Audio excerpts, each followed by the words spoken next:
अप्रैल का महीना अब बीतने को है। आम की कई वैरायटी मार्केट में आ चुके हैं। इसके साथ ही लीची प्रेमी इस सीजन में अपने पसंदीदा फल का बेसब्री से इंतजार कर रहे हैं। भाई करे भी क्यों नहीं, लीची है भाई लीची।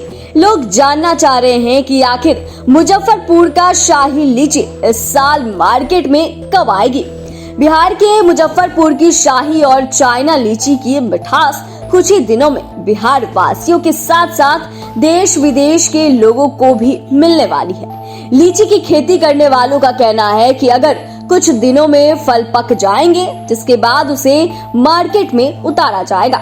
बिहार की लीची दिल्ली, गुजरात, पंजाब, कर्नाटक में सबसे ज्यादा भेजी जाती है। इसके अलावा देश के अलग अलग हिस्सों में भी लीची भेजी जाती है। आपको बता दें, मुजफ्फरपुर की शाही लीची को जीआई टैगिंग प्राप्त है।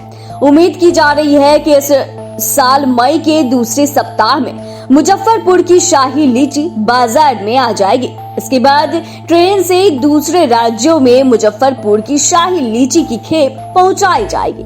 मुजफ्फरपुर के किसान दूसरे राज्यों की लीची भेजने की तैयारी करने में जुट गए हैं।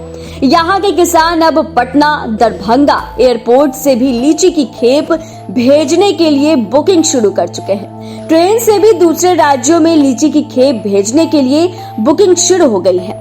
वहीं किसानों का कहना है कि सीजन में चाइना लीची का उत्पादन 60% कम होने का अनुमान है। इस साल कीड़े के प्रभाव के चलते चाइना लीची के पेड़ों में कम मंजर आए हैं। चाइना लीची का उत्पादन कम होने की संभावना के चलते किसान भाई बहुत ज्यादा चिंतित हैं। साथ ही किसानों का यह भी कहना है कि शाही लीची की फसल भी इतनी अच्छी नहीं है।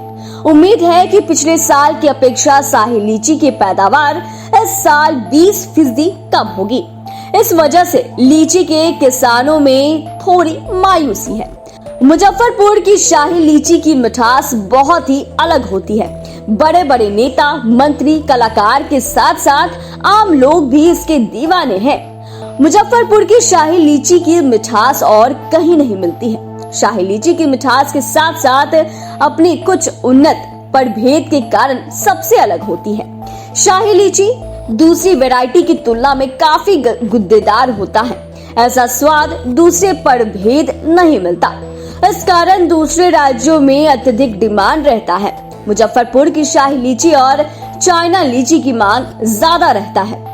लीची की 3 नए प्रजातियों के आने से इस फल की उपलब्धता जुलाई तक रहने की उम्मीद है।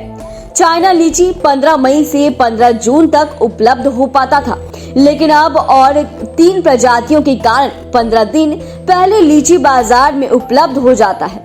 नई प्रभेद की लीची का वजन 40 ग्राम होता है। एक पेड़ में 120 ग्राम से 140 किलोग्राम उपज देता है। इसका फल सफेद और खाने में काफी गुद्देदार होता है और स्वाद भी खूब होता है।